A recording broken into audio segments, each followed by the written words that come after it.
مولانا سعید خان صاحب رحمۃ اللہ علیہ فرماتے تھے کہ ایک آدمی نے فجر سے پہلے اپنی تسبیحات پڑھنے کا وقت طے کیا ہے، کسی مشغولی کی وجہ سے وہ وقت چھوٹ گیا اور تسبیح نہیں ہوئی وقت پر، تو ظہر سے پہلے اس کو پورا کرنا ہے، تو پہلے اس تاخیر پر استغفار کریں، پھر اپنی تسبیح پوری کریں۔ تو ہر عمل کو اپنے وقت پر کرنا یہ قربانی ہے۔ جی چاہا تو کیا، نہیں چاہا تو نہیں کیا، فرصت ہوئی تو کیا، نہیں فرصت ہوئی، مشغولی ہوئی تو چھوڑ دیا۔ تو یہ کام نہیں ہوتا، یہ کھیل ہوتا ہے، اور کھیل پر اللہ کی طرف سے کوئی وعدہ نہیں۔ پورا مجمع یہ طے کرے کہ جو ہمارے انفرادی اجتماعی عمل ہے انشاءاللہ ہر حال میں اپنے وقت پر کریں گے، اپنی خواہش کو چھوڑنا ہوگا تو اس کو چھوڑیں گے۔ تو ایک تو قربانی کے ساتھ کرنا، دوسرا یقین کے ساتھ کرنا ان اعمال کو کہ یہ اعمال نبوت یقین ہے، اور میری دنیا اور آخرت کے بننے کا یہ یقینی سبب ہے۔ ان اعمال نبوت کے ذریعے سے اللہ میری دنیا بھی بنائیں گے، آخرت بھی بنائیں گے، اس یقین کے ساتھ ان اعمال کو کرنا۔ آپ دیکھو صحابہ کو اللہ نے ہدایت کا وہ مقام جو دیا ہے ان اعمال نبوت میں مشغولی کی وجہ سے دیا ہے۔ اللہ نے ان کی روزی روٹی کا مسئلہ جو حل کیا ہے ان اعمال نبوت میں لگنے کی وجہ سے کیا ہے۔ اللہ نے ان کے مسائل کو حل کیا ہے، الجھنوں کو ختم کر کے عافیت کے حالات جو پیدا کیے ہیں ان اعمال میں اور اس محنت میں مشغولی کی وجہ سے کیا ہے۔ تو ہمارا یقین یہ ہو کہ ان اعمال میں جب ہم ہر حال میں لگیں گے تو اللہ ہماری آخرت بھی بنا دیں گے اور اللہ یہ دنیا بھی بنا دیں گے۔ اس یقین کے ساتھ اس کو کرنا، یہ اگر یقین نہیں ہے زندگی کے بندے کا تو پکڑنا چھوڑنا ہوگا، کرنا اور چھوڑنا ہوگا، اور یقین ہوگا تو ہر حال میں آدمی کرے گا۔ ایک مرتبہ مولانا الیاس صاحب رحمۃ اللہ علیہ میواتی لوگوں سے بات کر رہے تھے، پوچھا سمجھ میں آ گیا؟ اور میں آ گیا سمجھ میں، اور میں سمجھ میں نہیں آیا، سننے بھی آیا ہے۔ اور اگر سمجھ میں آنا کس کو کہتے ہیں؟ اگر یہ سمجھنا ہے تو مسجد کے باہر چلے جاؤ اور دنیا داروں کو دیکھو جن کو دنیا سمجھ میں آئی ہے، تاجر کو، کسان کو، ملازم کو، حاکم کو، ڈاکٹر کو، انجینئر کو، سب کو اپنا کام سمجھ میں آ گیا، اس لیے ہر حال میں کر رہا ہے۔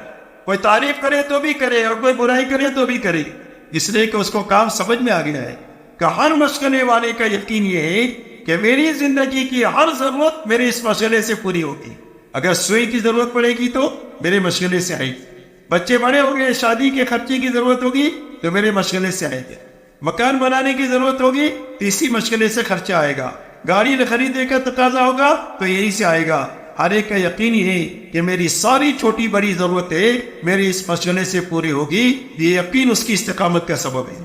تو ہمارا یقین یہ بنے کہ ہماری زندگی کے جتنے چھوٹے بڑے مسائل ہیں وہ مسائل اللہ اس محنت کی برکت سے حل کریں گے، یہ یقین کے ساتھ اس کام کو کریں گے تو ہر حال میں کام پر اللہ تعالیٰ استقامت عطا فرمائے۔ دوسرا، ہر عمل کو عظمت کے ساتھ کرنا کہ یہ اعمال نبوت بڑے اعمال ہیں، جن اعمال کے لیے حضور پاک صلی اللہ علیہ وسلم کی 23 سالہ نبوت والی زندگی مسلسل حرکت میں رہی ہے۔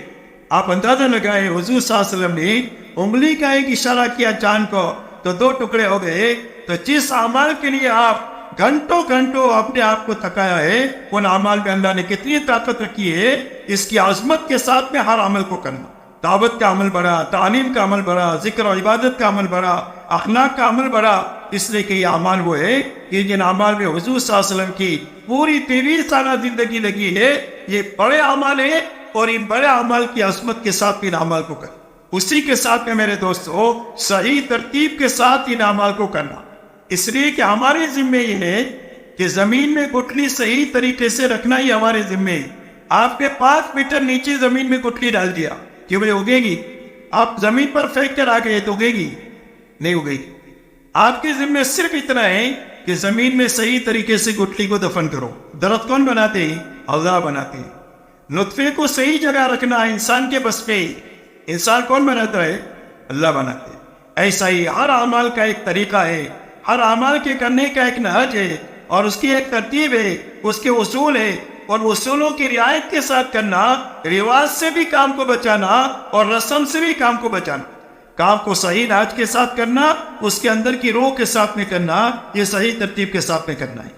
اس لیے سارا مجمع یہ طے کرے کہ ایک تو اس عمل کو قربانی کے ساتھ کریں گے، یقین کے ساتھ کریں گے، عظمت کے ساتھ کریں گے، اور صحیح ترتیب کے ساتھ کریں گے۔ کہ وہ کرنے کے لیے تیار ہے سارا مجمع؟